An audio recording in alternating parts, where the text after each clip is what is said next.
Bekerja di sana cukup lama, hampir 18 tahun.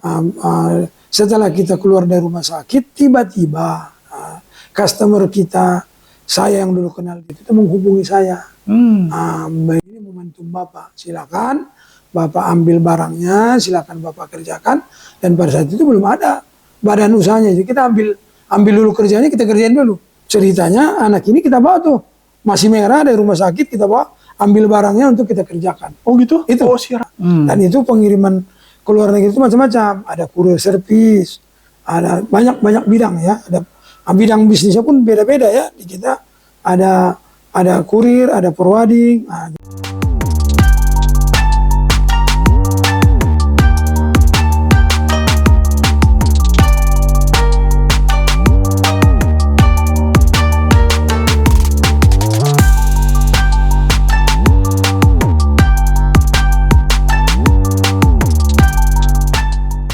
Selamat siang rekan-rekan Gedea Kreatif, saya Andika Widiantara. Nah, kebetulan hari ini kita ada di kediaman Bapak Syahril.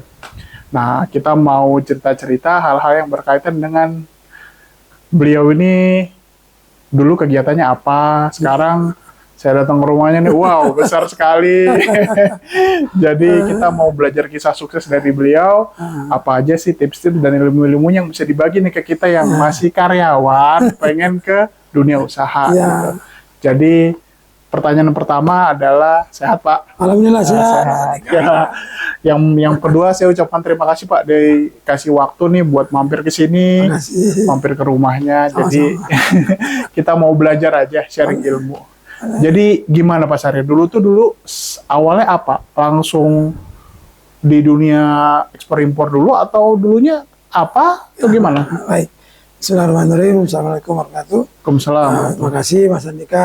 Ya. Senang ketemu Mas Andika. Kemarin dibuat podcast juga untuk pemilihan RT Siap. dan LMK di Cakung Timur. Siap. Jadi makasih udah diajak untuk bercerita dan share pengalaman lah ya. Siap. Jadi kalau kita mencoba memulai dari awal, sebenarnya sama. Jadi kita adalah dulunya awalnya karyawan. Oh, karyawan. Jadi karyawan berketepatan memang di bidang di bisnisnya itu sama dengan bisnis yang kita sekarang. Karena keilmuan itu kan ketika kita berpengalaman di satu bidang, terus bidang itu kita hobi, nah maka itu terus kita telatenin, mudah-mudahan itu bisa menjadi ini kan. Jadi bisa menjadi satu hal yang bahan kita untuk tumbuh dan berkembang seperti itu. Nah, terus karyawannya dulu berapa lama, Pak? Jadi saya dari bertepatan dulu lulus IPB itu tahun 99. Oh, IPB. Dari Institut Pertanian Bogor, sempat karena tahun itu kita dalam posisi habis krisis ya, habis Betul. krisis. Pekerjaan yang paling gampang adalah marketing. Oh. Jadi marketing saya pernah beberapa tempat, mulai dari marketing perumahan, terus ke Yellow Pages. Nah, terakhir saya ketemu satu perusahaan namanya PT Raispeed Indonesia. Mereka adalah perusahaan spesialis pengiriman ke Singapura. Saya mencoba sebenarnya waktu itu menawarkan Yellow Pages ketemu sama ownernya, malah saya diajak untuk bergabung di perusahaan itu dan bekerja di sana cukup lama, hampir 18 tahun. Yellow Pages? Dulu PT Raispeed. Raispeed. Tapi pada saat saya masih kerja di Yellow Pages itu menawarkan iklan ke PT Raispeed ini, saya diajak bergabung. Oh, yang dulu warna kuning itu, Pak? Betul. Jadi buku apa aja di situ? Buku telepon. Jadi akhirnya saya masuk bergabung di Raispeed itu dan bekerja hampir 18 tahun. Seperti itu. Raispeed ya, berarti Raispeed, memang itu urusannya udah bongkar ekspedisi pengiriman spesialis ke luar negeri. Ekspor ya, bukan impor ya. Ekspor. Bukan impor ya. Nah, terus setelah berjalannya waktu 18 tahun dan lain-lain, kenapa tetap memutuskan untuk ada di dunia di bisnis ini gitu, Pak? Nggak yang lain. Jadi cerita menariknya begini. Waktu 18 tahun di Raispeed itu namanya juga perusahaan kan pasti ada tumbuh kembangnya. Jadi pada saat di tahun 2018 itu situasinya saat itu kita mungkin ya berada di situasi agak susah, dalam artian ada kondisi perusahaan saat itu lagi kurang bagus. Terus saya berpikir, saya 18 tahun bekerja dengan orang, sudah punya kemampuan, sudah punya dikenal hampir di seluruh kawasan industri Cikarang, Kawarawang, Purwakarta. Selama 18 tahun cukup dikenal orang di purchasing dan ekspor impor.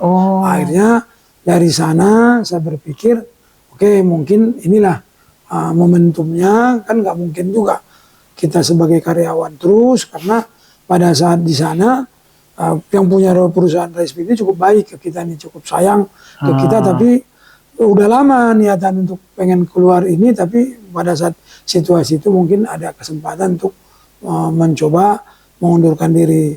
Seperti itu. Oh, siap-siap. Nah, berarti si rice pit sendiri masih ada sampai sekarang? Masih, dan ini juga cukup besar sekarang. Cukup besar sekarang. Berarti ini customer-nya baru lagi nih. Ya, kita punya baru lagi, dan kita banyak mengembangkan hal yang di sana nggak bisa, kita bisa. Mana yang kurang dari sana, kita kembangkan. Kita kembangkan. Mantap. Gitu.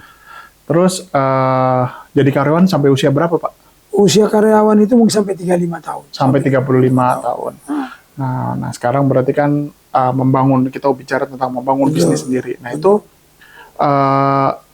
namanya apa nih, Pak? Nama usaha kita namanya PT Rapa Eda Marasoki. PT Rapa Eda Marasoki ini sebenarnya punya cerita menarik nih. Gimana, Pak? Pada saat saya memutuskan keluar dari rice pit itu, situasinya kan juga dalam kondisi kita juga kan tidak dalam kondisi baik-baik saja. Kenapa? Karena tadinya karyawan, punya fasilitas, terus punya jabatan, semua pasti kita dapatkan saat itu. Pada saat kita memutuskan untuk berdiri sendiri kan tentu kan kita harus mulai dari pembiayaan dan sebagainya. Secara jujur, ya kita mulai dari nol ya. Kita mulai dari nol. Dan menariknya, kenapa nama PT-nya Rapa Eda Marasoki, saat itu saya resign menunggu kelahiran istri, anak ketiga. Jadi nama PT Rapa ini adalah nama anak saya nomor 3. Itu, tapi pada saat anak ini lahir, barangkali di situ juga lah mungkin Allah kasih ujian, anak saya ini lahir dalam posisi Down syndrome. Jadi ini disitulah ada satu hal sebenarnya cerita menarik dari PT Rapa ini dan perkembangannya kenapa bisa sebegitu pesat. Jadi 2018 mulai usaha ini. Mulai usaha ini. Nunggu lahiran anak yang ketiga. Jadi lahirnya anak ketiga lah sebenarnya kita bilang menjadi cikal bakal PT Rapa ini. Lanjut. Jadi pada saat Rapa ini lahir, kita dalam posisi sebenarnya satu sisi bersyukur, tapi ada rasa sedihnya. Karena posisi anak ini dalam posisi Down syndrome. Saya ketemu dengan dokter menyampaikan, Pak, kita harus bersyukur apapun yang Allah berikan. Dan kita harus kuat. Semua terhadap kejadian itu pasti ada koreksinya, pasti ada jalannya, tapi jalan yang paling penting kalau Bapak itu berarti sebagai ayah harus kuat mencari uangnya, biayanya. Makanya setelah kita keluar dari rumah sakit, tiba-tiba customer kita, saya yang dulu kenal di PT Rice Pit itu menghubungi saya. Beliau sampaikan, ini momentum Bapak, silakan Bapak ambil barangnya, silakan Bapak kerjakan. Dan pada saat itu belum ada badan usahanya, jadi kita ambil dulu kerjanya, kita kerjain dulu. Itu tadi pada saat dan ceritanya anak ini kita bawa tuh masih merah dari rumah sakit, kita bawa ambil barangnya untuk kita kerjakan. Gitu? Itu si Rafanya juga ikut juga.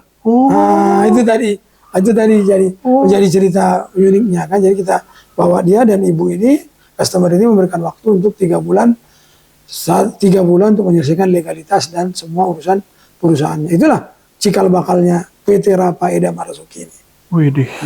Seperti itu. Jadi ini anak membawa rezeki ya, anak ya memang anak membawa rezeki ya, tapi ini ada kejadian agak berbeda. Jadi jadi ternyata mungkin itulah di balik kesusahan itu pasti ada kemudahan. Jadi membersamai kesulitan itu membersamai kemudahan. Inilah yang kita alami seperti itu.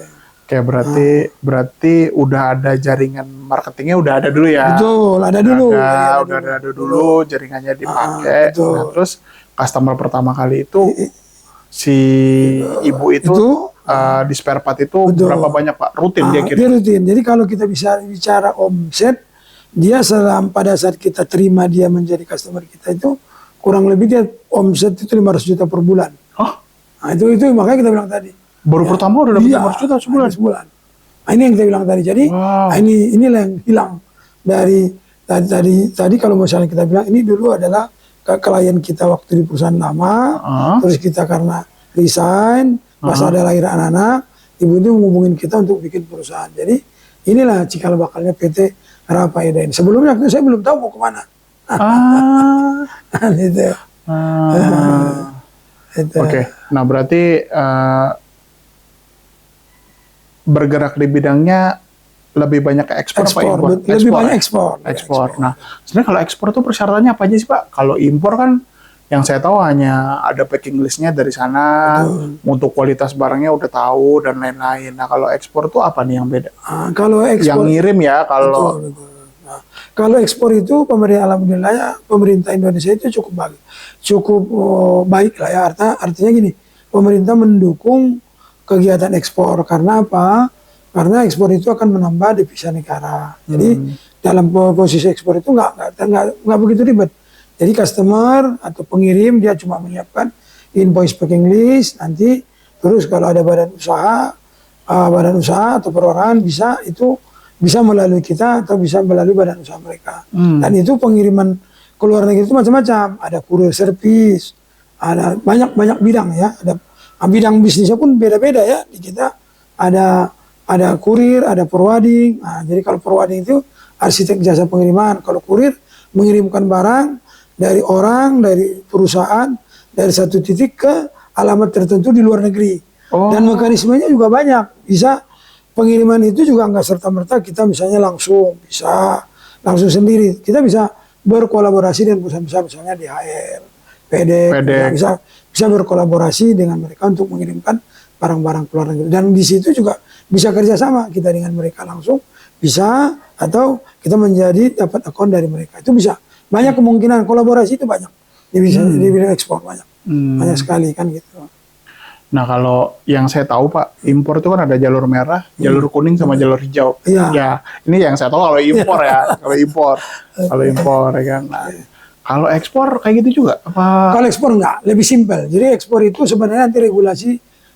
Kalau ekspor ini kaitannya kan dengan negara tujuan. Regulasinya tergantung di negara sana. Tapi sebelum dikirim barang, bisa kita pastikan barang ini boleh dikirim nggak? Nanti bisa kita cek tuh.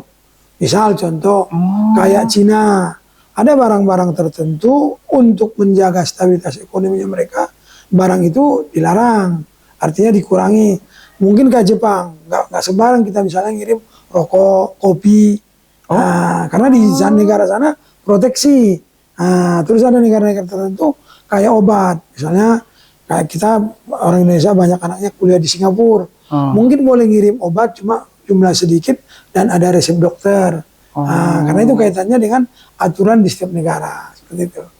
Nah tapi kalau bicara spare part yang tontonan ekspornya, berarti itu lewat kapal laut pastinya kan? Kalau itu kapal laut. Dari kapal laut nanti dijemput sama forwarder yang di sana juga. Betul. Kan? Nah sekarang ada tahapan, berarti sama sekali dari pemerintah nggak ada tahapan apa-apa, lebih longgar ya? Lebih longgar. Kalau dari untuk ekspor ini kebijakan pemerintah itu sangat mendukung. Apalagi UKM Indonesia itu sangat didukung untuk melakukan ekspor. Yang paling penting sebenarnya ekspor itu negara sana aturan regulasinya seperti apa. Jadi kalau kita punya partner bisnis yang harus dipastikan itu negara sana barang ini proteksi nggak? Dibolehkan nggak? Karena contoh kayak Amerika itu makanan dia ketat, ada namanya FDA. Betul, dia cukup ketat. Jadi makanan Australia juga cukup ketat. Misalnya barang-barang makanan daging seperti rendang dan sebagainya itu pun ada ketentuan di negara sana boleh atau tidak dan sebagainya. Seperti itu. Kalau barang hidup Pak, udang hidup. Betul. apa namanya ikan hidup atau apa sejenis yang bahan-bahan yang kayak gitu mudah. Itu agak sedikit bukan, jadi ada sedikit regulasi karena kaitannya pertama medianya kan dia harus dingin. Harus ada medianya, cold storage dan sebagainya. Terus satu lagi ada juga kaitannya adalah karantina. Jadi nggak sembarang produk-produk kita itu ada yang nggak boleh atau ada yang harus melalui karantina, misalnya sarang burung walet. Itu ada ketentuan. Terus udang hidup dia harus ada dari karantinanya. Jadi ini sebenarnya tujuannya untuk melindungi flora dan fauna Indonesia agar nanti tidak disalahgunakan oleh pihak-pihak lain. Jadi kalau secara aturan ekspor impor itu sebenarnya semuanya mudah, hanya saja ada ketentuan dia melarang dan terbatas agar menjaga stabilitas kita terkait keamanan. Terus ada juga misalnya kayak barang-barang seperti ada bahan peledak, itu kan ada kaitannya dengan Departemen Pertahanan Keamanan. Jadi orangnya harus mempersiapkan rekomendasi atau surat bahwa itu boleh dikirim. Jadi sebenarnya kalau aturannya nggak begitu susah. Dan kami sebagai jasa pengiriman itu bisa membantu proses-proses itu. Asal semuanya, yang paling penting kiriman barang itu adalah tidak barang-barang terlarang. Artinya ada menyangkut ideologi, pornografi, terus barang-barang yang berbahaya, kayak peledak atau minuman keras dan sebagainya. Tapi kalau sebagai ya sampel pun masih bisa kita siasatin. Nanti kita lapor bahwa ini kepentingannya. Jadi kaitan karena ekspor itu kaitannya dengan dua negara, yang paling penting itu negara sana barang apa yang boleh dan tidak boleh masuk. Karena ada kaitan proteksi dengan negara tersebut. Contoh Malaysia, mungkin kita nggak terlalu boleh mengirim karet dari Indonesia karena karena dia penghasil karet. Jadi contohnya seperti itulah ya. Jadi terus kayak batu bara misalnya kita kirim contoh dari Indonesia itu karena dia batu bara kan secara aturan dia kan dianggap mudah terbakar. Itu masuk jadi dangerous good. Dangerous good. Jadi halal seperti itu. Jadi ini kaitannya adalah regulasi ya. Jadi satu lagi di penerbangan pun ada barang-barang yang boleh dan tidak boleh seperti itu. Itu kaitannya sih ke sana. Siap. Sejauh ini Pak kerja dari 2018 ke 2024 6 tahunan ini ya. Yang paling susah diekspor apa sih? Yang paling susah tadi yang permintaannya tadi kayak misalnya kayu gaharu. Kayu gaharu? Iya. Yang buat dibakar itu? Yang apa? Pewangi? Betul. Karena emang Indonesia banyak Pak kayu Indonesia banyak. Dan itu dibutuhkan negara-negara Arab Saudi. Tapi itu proteksi, nggak boleh. Emang di mana penghasilnya di Jakarta? Di Indonesia? Indonesia itu paling banyak sih dari kayak seperti Papua. Banyak kan. Tapi itu nggak boleh. Terus sarang walet tadi boleh ada kuotanya juga, ada ketentuannya. Itu kaitan sama satu lagi lukisan yang cagar budaya itu nggak boleh juga. Tahunya dari mana? Misalnya saya ngirim lukisan nih, apa lukisannya itu ada suratnya atau gimana? Harus ada suratnya. Jadi ada misalnya lukisan itu kita beli dari Bali itu dari dari toko mana, galeri mana nih. Jadi kalau dia lukisan misalnya cagar budaya atau apa nggak boleh. Ada regulasinya juga, nggak sembarang juga. Itu. Kalau jewelry kayak perhiasan itu boleh. Berlian, apalagi tuh? Ya model begitu deh. Itu di Indonesia pun ada perusahaan yang memang membuat perhiasan itu boleh dikirim, hanya riskan saja barang ini barang mahal, maka kita sarankan harus diasuransikan. Asuransi. Iya, seperti itu. Oke. Nah, terus selama 6 tahun ini Pak, peran dari ibu apa nih Pak? Pasti kan nggak boleh sendiri dong, kan ada peran dari ibu juga, ada peran dari orang tua. Itu betul. Apa tuh Pak tuh? Jadi lanjut tadi kita sedikit tambahin cerita itu. Ya karena memang situasinya kita memang dari nol dalam situasi mengalami kondisi seperti itu, ya akhirnya kita saling menguatkan. Dengan menguatkan itu, maka ya kita ada satu trigger lah ya. Anak ini harus kita tumbuh kembangkan dan dia butuh biaya biaya besar. Nah, dari sana kita bersama ibu lah dari seperti kita bilang tadi, ya modalnya dari nol. Kayak tadi kalau kita tadi bicaranya peran ibu di mana, yang tadinya mungkin barangkali ya punya, kalau bahasa kita dulu punya banda, itu mungkin tadi gadekan sebagai modal awal dan sebagainya kan. Dan akhirnya ibu juga lah yang menjadi direktur keuangannya kita. Dan kalau boleh kita lihat pencapaian kita sekarang itu, satu hal kesuksesannya itu adalah ternyata di seorang ibu itu kemampuan manajemen keuangan itu akan membuat suksesnya perusahaan itu adalah kemampuan yang hebat dari keuangan. Ditambah kita tadi dari sisi yang kita bilang tadi, ada pertanyaan Pak Andika tadi, bagaimana peranan orang tua dan sebagainya. Ini ya kalau kita sampaikan bahwa ini adalah kekuatan yang saling menguatkan. Karena orang tua bagaimanapun, kalau boleh kita tadi tambahkan ceritanya, dengan ridho orang tua kita minta berkahnya, kita juga nggak tahu. Tapi ternyata Allah memberikan berbagai kemudahan, dan dalam posisi 6 tahun ini kita punya kurang lebih sekitar 40 customer, dan itu perusahaan-perusahaan besar di daerah kawasan industri Cikarang, Karawang, dan Purwakarta. Itu yang membuat kita tumbuh dan berkembang seperti itu. Aduh, udah 6 tahun, 8 tahun. Suka dukanya apa nih Pak?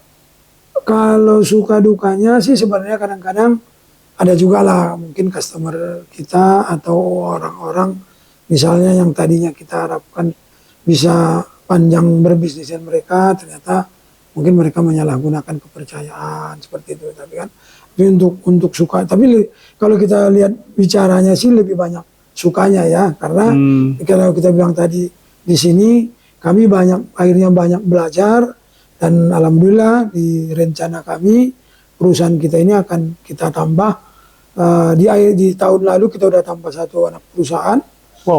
Tahun ini kita akan 2025 kita akan ada tambah 1 perusahaan lagi. Itu tadi yang kita bilang tadi, karena kemampuan sibuk manajemen keuangan tadi, keberhasilan kita di proyek-proyek selama 2024, ada hasilnya dari sana, sehingga kita merasa daripada kita gunakan kepada hal-hal yang kurang bermanfaat, maka kita buat usaha baru lagi dengan prinsip kita akan lebih banyak merekrut karyawan dan kita lebih bermanfaat buat orang lain. Artinya kita coba usaha ini untuk mengembangkan keluarga ya, artinya ada ponakan, ada sepupu, kita ajak untuk bergabung, kita berdayakan mereka untuk bisa bekerja dengan kita agar bisa sama-sama bermanfaat.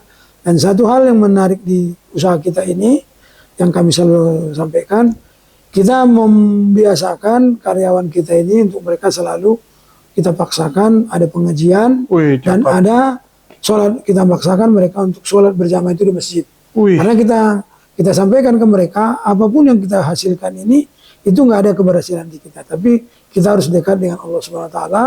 Dengan seperti itu usaha kita ini bisa tumbuh dan berkembang dan saling menguatkan dan mendoakan. Itu. Jadi kedepannya negara berarti bisa semua ya? Bisa. Pokoknya tergantung si regulasi perusahaan, negaranya boleh bawa apa enggak. Ya, terus kalau kita bicara bisnis yang tadi mau dikembangkan Pak, bisa Pak? Tracking biasanya mengarah tuh. Bertepatan kalau di bisnis nih jasa pengiriman ini, alhamdulillah semua aspek sudah kita punyai. Mulai dari tracking kita ada. Tracking Bapak ada. Jadi di bisnis ini sudah ada. Nah, kita mungkin ada satu penambahan bisnis itu karena gini. Karena kita dulu basicnya saya dengan istri basicnya dari pertanian. Nah, jadi ini kita akan mencoba ada 2 usaha nih.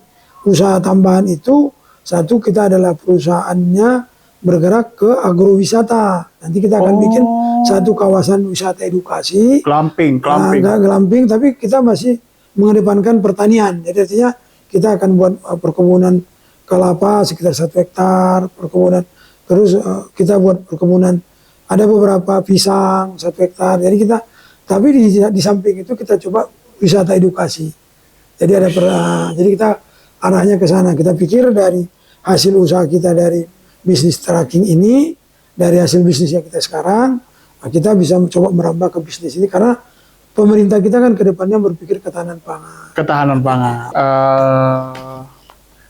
Gini guys, jadi kalau mau ngirim barang nih, impor, ekspor, bisa ke Rafaeda Express nih.